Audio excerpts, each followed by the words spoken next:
28장 16절부터 31절까지 좀 길지만 같이 봉독하도록 하겠습니다. 시작. 우리가 로마에 들어가니 바울에게는 자기를 지키는 한 군인과 함께 따로 있게 허락하더라. 사흘 후에 바울이 유대인 중 높은 사람들을 청하여 그들이 모인 후에 이르되, 여러분 형제들아, 내가 이스라엘 백성이나 우리 조상의 관습을 배척한 일이 없는데 예루살렘에서 로마인의 손에 죄수로 내준 바 되었으니 로마인은 나를 신문하여 죽일 죄목이 없으므로 석방하려 하였으나 유대인들이 반대하기로 내가 마지못하여 가이사에게 상소하며 내 민족을 고발하려는 것이 아니니라. 이러므로 너희를 보고 함께 이야기하려고 청하였으니 이스라엘의 소망으로 말미암아 내가 이 쇠사슬에 매인 바 되었노라. 그들이 이르되, 우리가 유대에서 네게 대한 편지도 받은 일이 없고 또 형제 중 누가 와서 네게 대하여 좋지 못한 것을 전하든지 이야기한 일도 없느니라. 이에 우리가 너의 사상이 어떠한가 듣고자 하니 이 파에 대하여는 어디서든지 반대를 받는 줄 알기 때문이라 하더라. 그들이 날짜를 정하고 그가 유숙하는 집에 많이 오니 바울이 아침부터 저녁까지 강론하여 하나님의 나라를 증언하고 모세의 율법과 선지자의 말을 가지고 예수에 대하여 권하더라. 그 말을 듣는 사람도 있고 믿지 아니하는 사람도 있어 서로 맞지 아니하여 흩어질 때에 바울이 한 말로 이르되, 성령이 선지자 이사야를 통하여 너희 조상들에게 말씀하신 것이 옳도다. 일러스되 이 백성에게 가서 말하기를, 너희가 듣기는 들어도 도무지 깨닫지 못하며 보기는 보아도 도무지 알지 못하는도다. 이 백성들의 마음이 우둔하여져서 그 귀로는 둔하게 듣고 그 눈은 감았으니 이는 눈으로 보고 귀로 듣고 마음으로 깨달아 돌아오면 내가 고쳐줄까 함이라 하였으니, 그런즉 하나님의 이 구원이 이방인에게로 보내어진 줄 알라. 그들은 그것을 들으리라 하더라. 바울이 온 이태를 자기 셋집에 머물면서 자기에게 오는 사람을 다 영접하고 하나님의 나라를 전파하며 주 예수 그리스도에 관한 모든 것을 담대하게 거침없이 가르치더라. 아멘. 제목을 피가 되어 흐르는 노마의 복음 이렇게 정했습니다. 바울이 고린도에 있을 때 이미 로마로 갈 계획을 가지고 기도하고 있었던 것 같습니다. 로마서 1장 10절에 보면 어떻게 하든지 이제 하나님의 뜻 안에서 너희에게로 나아갈 좋은 길 얻기를 구하노라 그랬습니다. 로마서 10장 같이 한번 봉독하겠습니다. 시작. 어떻게 하든지 이제 하나님의 뜻 안에서 너희에게로 나아갈 좋은 길 얻기를 구하노라. 로마서는 고린도 교회에 있을 때 바울에 의해서 그래서 쓰여진 것입니다. 그래서 바울은 로마로 가는 것, 그 계획을 그때부터 가지고 있었던 것이죠. 그리고 사도행전 18장 2절에도 보면 같이 읽을까요? 시작. 아굴라라 하는 본도에서 난 유대인 한 사람을 만나니 글라우디오가 모든 유대인을 명하여 로마에서 떠나라 한 거로 그가 그 안에 브리스길라와 함께 이달리아로부터 새로 온지라. 바울이 그들에게 가매 그랬어요. 그 고린도 교회를 처음에 시작을 할 때 거기서 만난 사람이 로마에서 온 아굴라와 브리스길라 부부였거든요. 그러니까 그들하고 같이 동역을 하면서 로마 소식을 굉장히 많이 들었을 것 같아요. 로마는 지금 어떻게 되고 있나? 이런 이야기를 굉장히 궁금해했던 바울. 그 모습을 우리가 상상이 되는 거죠. 아마 모르긴 몰라도 고린도 교회가 개척이 될 때 바울이 아덴에서 고린도로 내려가서 처음 만났던 부부, 그 브리스길라와 아굴라.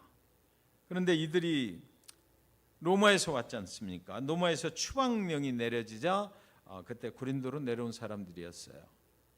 그들과 함께 텐트를 만들어 팔면서 고린도 교회를 개척을 할 때 바울은 로마의 사정에 대해서 많이 그들로부터 이야기를 들었을 것이다. 또 바울은 그때 관심이 로마에 가 있었기 때문에요. 아주 그들로부터 많은 그 로마 이야기를 들었을 것 같아요. 예루살렘에서 그리스도인들의 핍박이 시작되자 그때 로마로 간 사람들에 의해서 이미 로마에는 교회가 생겼다 이런 소리를 이제 들었던 것이죠. 그리고 이제 자기는 로마에 가서 그 로마의 그리스도인들의 그 믿음을 세워주고 싶은 강한 열망이 바울에게 있었을 것이다. 우리는 추측해 볼 수가 있는 것입니다. 드디어 바울은 핍박과 결박당하는 그런 일들을 통해서 로마로 들어가게 되죠. 안전하게 가게 되는 것이 아니라 뭐 죄인의 모습으로 결박당해서 수갑을 차고 이제 로마로 가게 되는 것입니다. 28장 16절 같이 읽습니다. 시작. 우리가 로마에 들어가니 바울에게는 자기를 지키는 한 군인과 함께 따로 있게 허락하더라. 따로 있게 허락하더라. 이 말만 보면은 굉장히 자유를 준 것 같이 느껴지지만 실상은 바울의 오른쪽 손목에 그 쇠사슬을 채워놓은 것입니다. 결박을 해놓은 거예요. 그리고 나서 로마 군인들이 감시가 붙어 있는 그런 상태죠. 그동안에 로마에 오기 위해서 온갖 그런 위험을 다 무릅쓰고 여기까지 온 것입니다. 죽을 고비를 수도 없이 넘겼어요. 죄가 없지만 스스로 죄인이 되어서 착고를 차고 여기까지 오게 된 것입니다. 그 방법이 그때 당시에 바울의 생각에는 아마 최고 빨리 로마로 갈 수 있는 길이다 이렇게 생각을 했던 것 같습니다. 그러나 로마에 왔다고 해서 그에게 금방 그가 상소를 했잖아요. 가이사 앞에 가서 내가 재판을 받겠다. 근데 그 가이사 황제 앞에 설 수 있는 기회가 금방 이렇게 빨리 주어지는 것은 아니었습니다. 가이사 앞에 나아갈 때까지 그는 병사들의 감시를 받으며 기다리고 있어야만 했어요. 병사들이 교대로 그를 지키는 것이에요. 그렇다고 해서 바울이 허송세월을 보내고 있을 사람은 아니지 않습니까? 밖으로 나가는 것이 허락이 안 되었지만 그러나 바울에게 허락된 것이 있었는데 밖에 있는 사람들을 초청을 해서 만날 수는 있었다라는 것입니다. 그래서 그는 그 상황에서도 또 밖에 있는 사람들을 초청을 해서 복음을 전하기 시작합니다. 로마에서의 첫 번째 타겟 그룹은 로마에 살고 있는 유대인들의 지도자였어요. 참 바울은 이상하죠. 어디를 가든지 유대인의 회당에 먼저 들어가요. 그리고 거기서 복음을 전하니까 그들이 믿는 하나님 그리고 또 예수 그리스도를 거기 너희들이 예수 그리스도를 잡아 죽였지 않냐?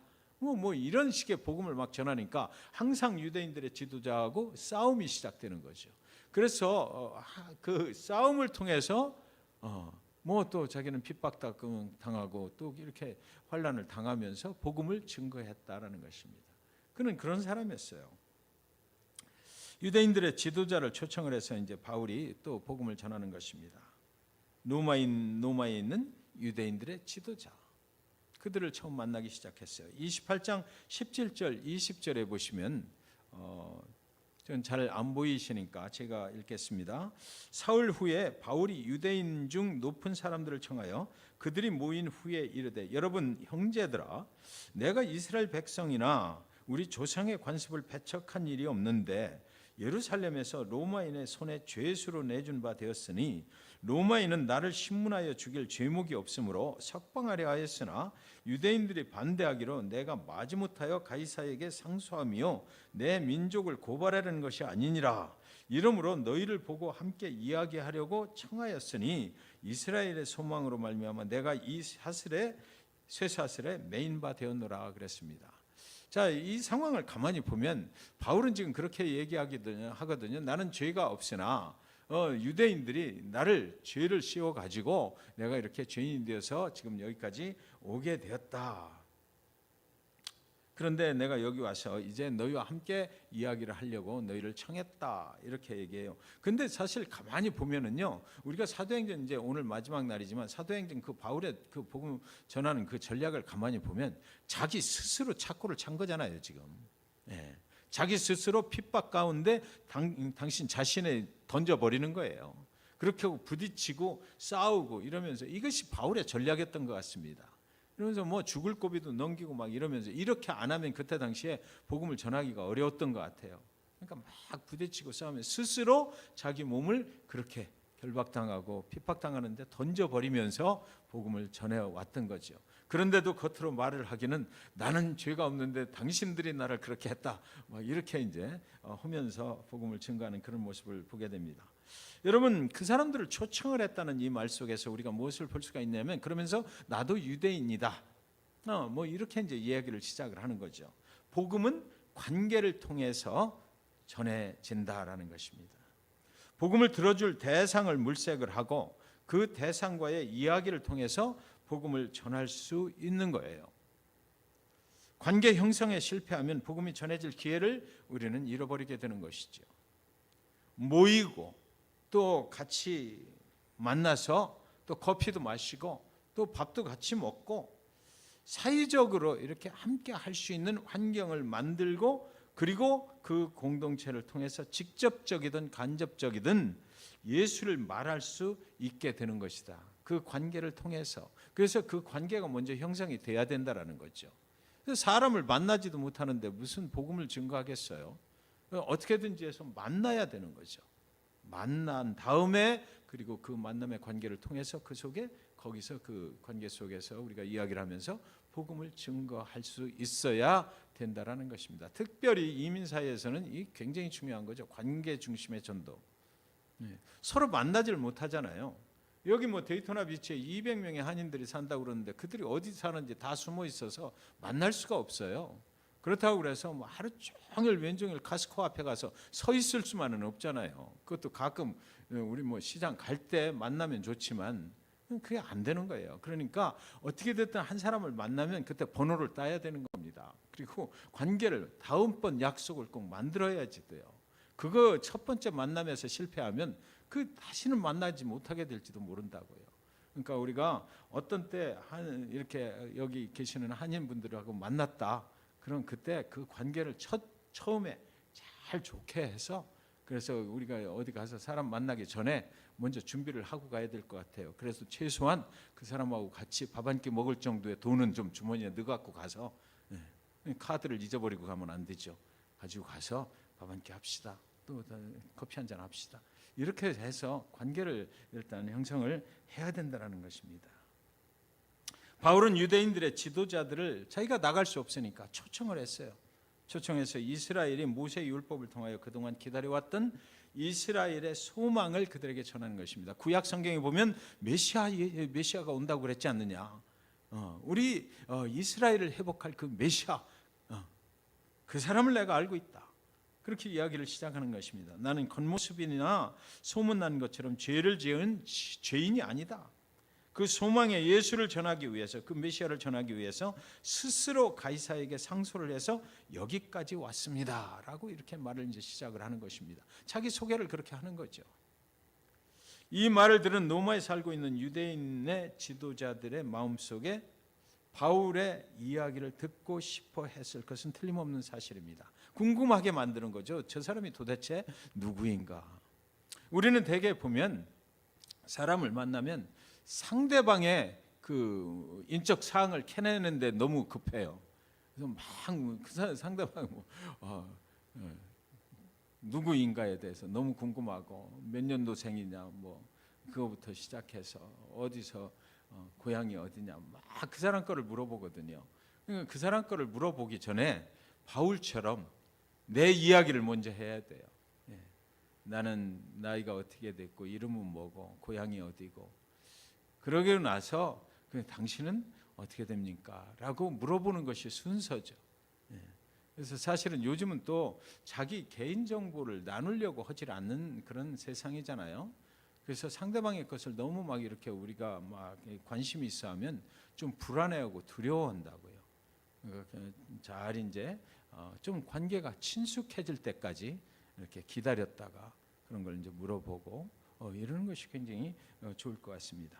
18장 21절 23절 보시면 그들이 이르되 우리가 유대에서 네게 대한 편지도 받은 일이 없고 또 형제 중 누가 와서 네게 대하여 좋지 못한 것을 전하든지 이야기한 일도 없느니라.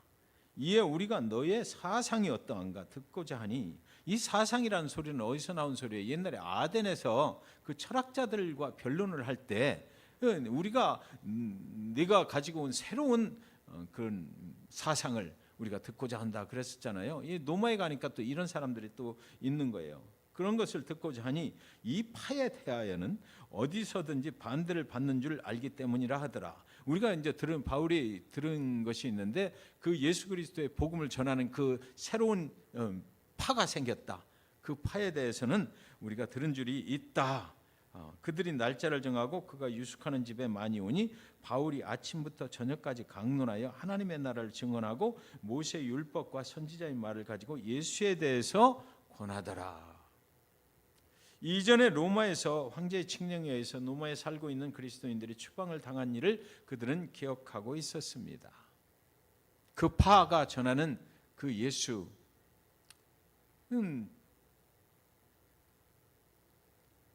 반대를 받는 줄 우리가 알고 있다. 그래서 한번 들어보자라는 것입니다. 그 사실을 기억하고 있는 유대인들은 로마에서 혹시나 이 사람하고 또 잘못 관계가 되면 나도 추방을 당하게 될지 모른다라는 두려움이 있었겠죠. 그래서 지금 확실하게 하는 것입니다. 당신이 전하는 그 사상, 그 파, 그것을 우리가 듣는 것으로 끝날 것이다. 우리가 거기에 동조는 하지 않을 것이다라는 얘기를 분명히 하는 거예요. 그것은 그들의 공식적인 입장 표명이었습니다. 그런데도 불구하고 그들은 몰려와서 듣는 것입니다. 한번 드러나 보자라고 말하면서 바울에게 날짜를 정해서 우리가 언제 올 것이니까 그날 말해달라고 요청을 했습니다. 아침부터 저녁까지 바울의 그 전하는 복음을 그들이 들었던 것이죠. 이제 기회를 잡게 된 바울입니다. 기회를 잡은 바울은 지금 한 손에는 수갑을 차고 있죠. 그리고 아침부터 저녁까지 자신을 찾아오는 사람들에게 복음을 열심히 전했던 것입니다. 그 마음속에 어떤 생각을 가지고 있었을까요? 오늘 들은 복음을 너희가 믿고 받아들이고 너희가 나가서 복음을 전할 수만 있다면 하는 간절한 소망을 가지고 아침부터 저녁까지 쉴 틈 없이 그는 복음을 전했던 것입니다. 28장 24절 27절에 보시면 그 말을 믿는 사람도 있고 믿지 아니하는 사람도 있어 서로 맞지 아니하여 흩어질 때에 바울이 한 말로 이르되 성령이 선지자 이사야를 통하여 너희 조상들에게 말씀하신 것이 옳도다 일렀으되 이 백성에게 가서 말하기를 너희가 듣기는 들어도 도무지 깨닫지 못하며 보기는 보아도 도무지 알지 못하는도다. 이 백성들의 마음이 우둔하여져서 그 귀로는 둔하게 듣고 그 눈은 감았으니 이는 눈으로 보고 귀로 듣고 마음으로 깨달아 돌아오면 내가 고쳐줄까 함이라 하였으니. 바울은 참 대단한 사람이에요. 그 듣고 믿지 않고 그냥 흩어지는 그런 사람들 뒤에다 대고 옛날 이사야서에 이렇게 돼 있었다. 너희들 참 우둔하다. 듣고 깨닫지도 못하는 이런 자들이 있다라는 말씀이 구약 성경에 있는데 바로 당신들을 두고 한 말 아니겠느냐. 막 뒤에다 대고 이런 소리를 막 하는 것이죠. 그들은 복음을 듣고 그 반응이 굉장히 소극적이었습니다. 믿는 둥 마는 둥 그들이 자리를 떠나는 것입니다. 그때 바울이 이사야서 구약의 이사야서 6장 9절 10절 말씀 그 바울의 집을 나서는 그들의 뒤통수에다 대고 그렇게 말을 던져버리는 것이에요. 여호와께서 이르시되 가서 이 백성에게 이르기를 너희가 듣기는 들어도 깨닫지 못할 것이요 보기는 보아도 알지 못하리라 하여 이 백성의 마음을 둔하게 하며 그들의 귀가 막히고 그들의 눈이 감기게 하라. 염려하건대 그들이 눈으로 보고 귀로 듣고 마음으로 깨닫고 다시 돌아와 고침을 받을까 하노라 하시기로. 이 말씀이 이사야서에 있다는 바로 당신들을 두고 이미 이사야 선지자가 한 말이다라는 거죠. 들어도 믿지 않으려 하는 완악한 그 유대인, 그 이스라엘 백성들의 마음을 하나님께서 질책하시는 이런 말을 그냥 인용을 해서 전해버리는 것입니다. 너희는 듣고도 믿지 않으나 이 복음이 이방인들에게 들려지면 그들은 다 받아들이고 믿게 될 것이다. 너희는 듣고도 믿지 않지만 이 복음을 이방인들에게 전하면 그들은 이제 다 듣게 될 것이다라는 것입니다. 그래서 28장 28절을 보시면 같이 읽을까요? 시작. 그런즉 하나님의 이 구원이 이방인에게로 보내어진 줄 알라. 그들은 그것을 들으리라 하더라. 아멘. 이 말씀은 바울은 먼저 유대인에게 복음을 전했어요. 그런데 믿는 자도 있고 믿지 않으냐 하는 자도 있었습니다. 그러나 유대인들에게 수없이 많은 박해와 시련을 당해야만 했습니다. 그러나 그럼에도 불구하고 바울은 어느 곳에 가든지 유대인의 회당에 먼저 들어가서 복음을 전했어요. 왜 그랬을까요? 어쩌면 인간적으로 생각할 때에 하나님의 뜻이 있었겠지만 인간적으로 생각할 때 같은 동족에게 이 귀한 복음을 꼭 전해야 되겠다는 그런 안타까운 마음이 있지 않았을까 생각이 돼요. 같은 동족이기 때문에, 같은 민족이기 때문에. 그래도 이방인들에게 전하기 전에 내가 그들이 나를 박해를 한다 할지라도 그래도 먼저 좀 전해주면 좋겠다라는 그런 생각을 가지고 있었을 것 같습니다. 우리도 그렇잖아요. 한국 사람이니까 한국 사람들에게 그 복음을 전하고 싶은 그런 마음이 우리한테 있는 거죠. 그리고 이제 헬라인에게, 이방인들에게 복음이 전해지는 것입니다. 나에게 박해를 주는 유대인의 기득권층. 그러나 바울은 그들을 인간적으로는 정말 자기를 막 핍박하고 그러니까 인간적으로 얼마나 힘들었겠습니까? 그러나 복음을 전하는 그 사명감으로 그들에게도 복음을 전했던 것입니다. 28장 30절 31절에 보시면 같이 읽겠습니다. 시작. 바울이 온 이태를 자기 셋집에 머물면서 자기에게 오는 사람을 다 영접하고 하나님의 나라를 전파하며 주 예수 그리스도에 관한 모든 것을 담대하게 거침없이 가르치더라 그랬습니다. 여기서도 2년 동안을 자기 집에, 자기가 나갈 수가 없으니까 갇혀 있으면서 자기 집으로 초청되어서 오는 사람들한테 담대하게 그 예수 그리스도의 복음을 전했다 이렇게 됐습니다. 어디서 또 2년 동안 복음을 전했었죠? 사도행전에 보면 에베소 교회에 두란노 서원을 만들어 놓고 거기서도 2년 동안을 복음을 전했던 그런 적이 있습니다. 가이사를 만나러 로마에 왔지만 그 일이 쉽지 않았습니다. 2년이 넘도록 가이사 앞에 설 기회는 오지 않았어요. 그러나 그는 재판을 기다리고 있었던 그 2년이 넘는 그 기간에도 계속해서 그의 집으로 사람들을 초청하여 주 예수 그리스도에 관한 모든 것들을 전하였던 것이지요. 그때마다 믿는 사람도 있고 믿지 아니하는 사람도 있었을 것입니다. 만약에 바울이 믿지 않는 사람들 때문에 실망만 했다면 이 일은 계속될 수 없었을 것이에요. 바울이 지금 착고를 차고 갇혀 있는 그의 집, 거기가 어쩌면 오늘날 우리들의 교회가 아닐까요? 그래서 교회에서 자꾸 사람들을 초청을 해서 그 사람들에게 복음을 전하는 그런 모습. 그렇게 전해진 복음이 얼마 후에 무슨 일을 일으킵니까?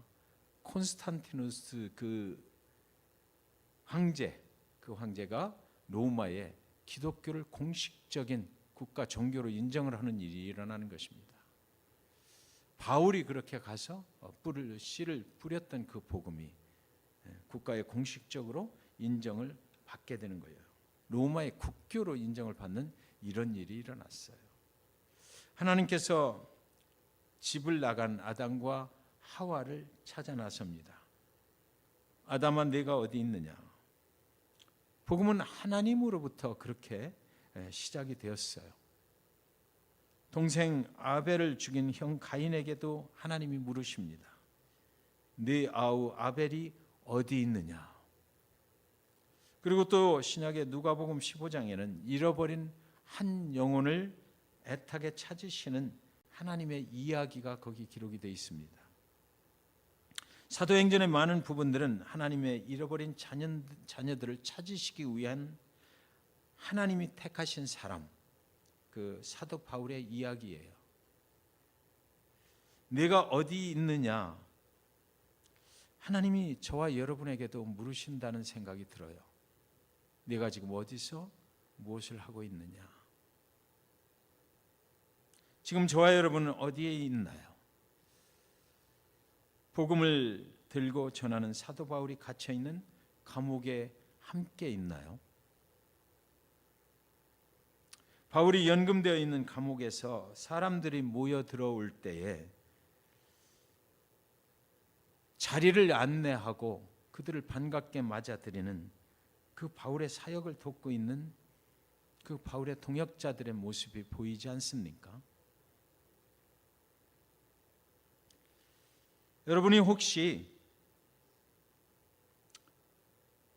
바울과 동역하면서 그 또 죄인들이 타고 가는 그 배에 탔던 아디스다고 같은 그런 사람의 모습으로 바울과 함께하고 계십니까? 바울은 이제 노마에서 잠시 감금이 이제 풀리게 됩니다. 그리고 소아시아로 가게 돼요. 그때 같이 가고 계십니까? 브리스길라와 아굴라와 같은 교회 개척의 동역자가 되셨나요? 저와 여러분의 인생의 자리는 지금 어디에 있는 것일까요? 여러분이 있는 곳은 복음을 전하기 위해서 지금 어떤 일들이 벌어지고 있나요?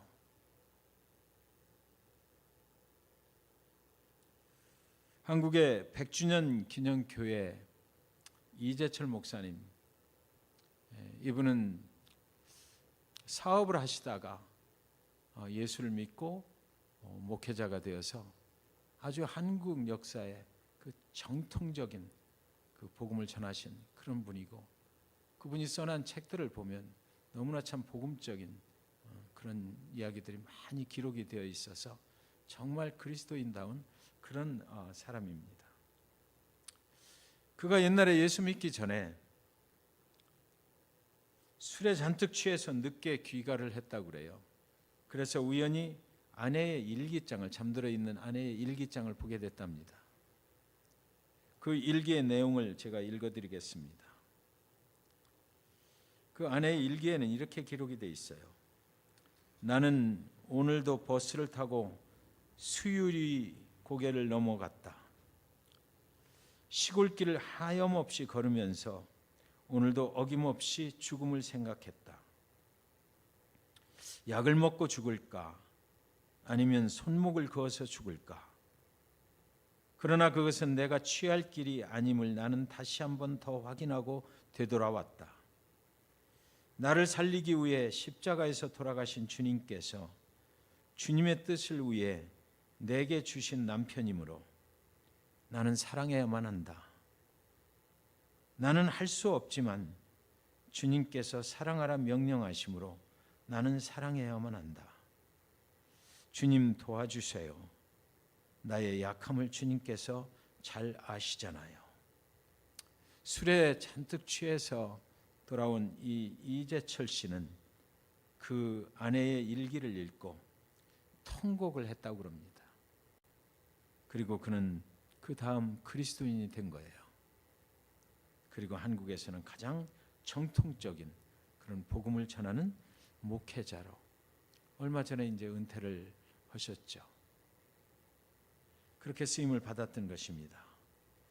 바울은 잠시 감금이 풀리고 소아시아에서 돌아왔는데 이제 돌아와서 순교를 당하게 됐습니다.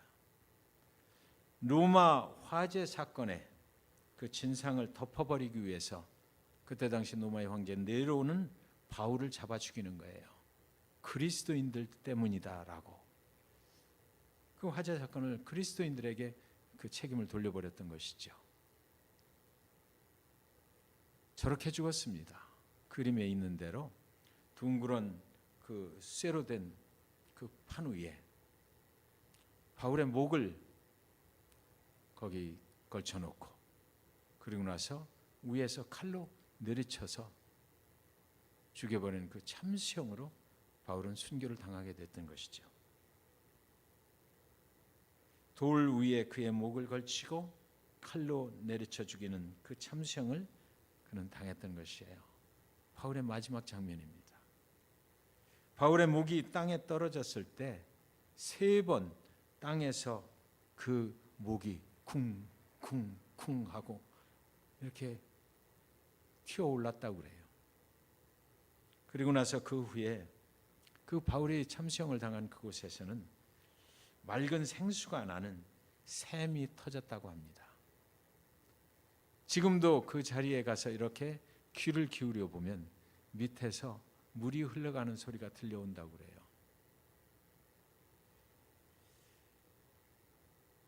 복음 전도의 이야기는 지금도 계속되고 있는 거죠. 사도행전 28장으로 끝나지 않았습니다. 이제 바울을 통해서 이방인들에게 전해졌던 그 복음이 데이토나에도 들어왔던 거죠. 이제 우리는 어떻게 복음을 전하나 그 이야기를 할 차례입니다. 우리가 지금 교회 안에서 이렇게 예배드리고 신앙의 공동체를 형성해서 갈 때 우리의 이야기가 목사와 성도들 간에 갈등의 이야기가 되지 말아야 된다는 것이죠. 교회가 어떻게 갈라지고 교회가 누구를 어떻게 몰아내고 그런 이야기를 하자고 우리는 모이는 것이 아니에요. 우리가 어떻게 복음을 지금 전하느냐, 그 이야기가 우리의 이야기가 되어야 한다는 것이죠. 하나님이 저와 여러분에게 아까 그 질문을 물으시는 것 같아요. 너는 지금 어디서 무엇을 하고 있느냐? 복음을 전하기 위해서 핍박당하고 내 삶을 드리면서 살고 있는 거냐?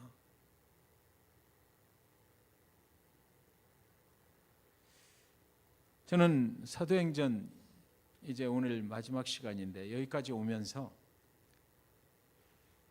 우리는 그동안 너무나 많이 밖에 신경을 썼구나라는 생각이 들었습니다. 밖에 있는 사람들에게 복음을 전해야만 한다는 그 부담감 속에 살아왔던 것 같아요.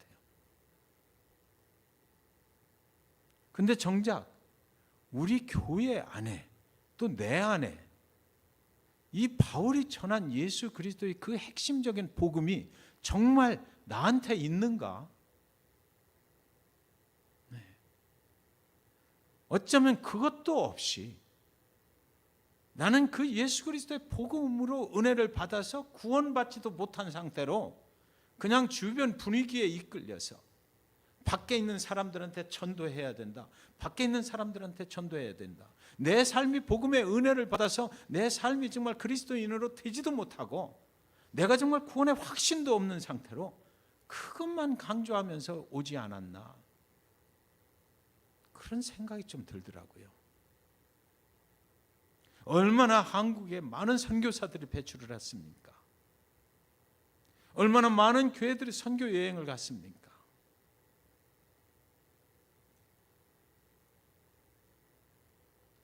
우리 안에 복음이 없으면 전할 수가 없잖아요. 선교 여행을 가서 그 복음을 무엇이라고 어떻게 예수 그리스도가 당신을 위해서 어떻게 했다라고 나를 위해서 어떻게 했다라고 내 삶을 보여줄 수가 없잖아요. 우리 안에 정말 복음이 없다면 우리 안에 그 그리스도로 인한 은혜와 사랑이 없다면 밖에 있는 사람들에게 어떻게 우리가 그리스도를 전할 수 있고 그리스도를 보여줄 수가 있겠느냐라는 거죠. 우리는 어쩌면 그동안 너무나 밖에만 신경 쓴 게 아닌가 싶어요. 그래서 바울이 저렇게 순교를 당하면서까지 전했던 그 복음의 핵심, 그것을 우리가 좀 자세히 살펴보고 내 안에는 정말 그 예수 그리스도가 진정으로 나의 구세주와 주로 나의 삶을 인도하고 있는가, 이거부터 좀 다시 한번 살펴봐야 되겠다. 그것이 먼저가 아닐까, 그런 생각이 드는 것입니다. 그래야 전할 수도 있을 거 아닙니까?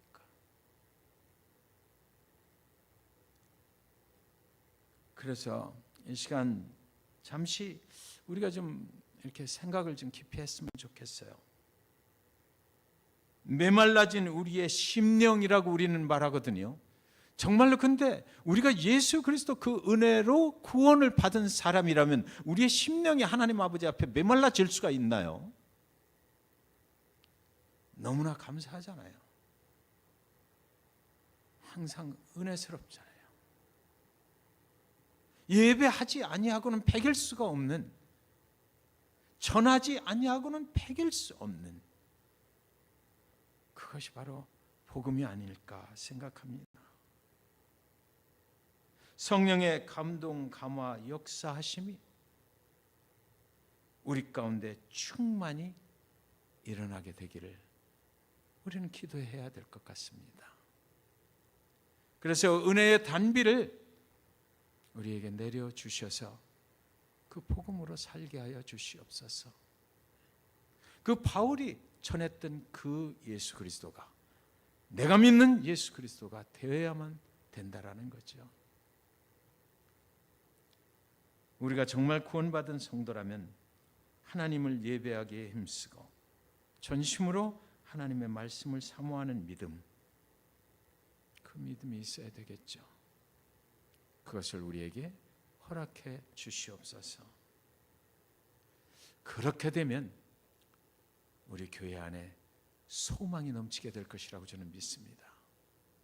그저 그냥 교회만 왔다 갔다 하고 교회를 통해서 나의 유익을 구하려는 그것이 아니라 나를 구원하신 예수 그리스도, 그분이 우리 교회 안에 충만하게 그 영이 임하면 우리 가운데 넘치는 사랑이 있을 것이고 넘치는 은혜가 있을 것이고, 그리고 우리의 모습을 통해서 저 바울이 전했던 그 예수 그리스도가 우리의 모습을 통해서도 이 데이토나와 또 땅끝까지 전해지게 되리라고 우리는 믿는 것입니다.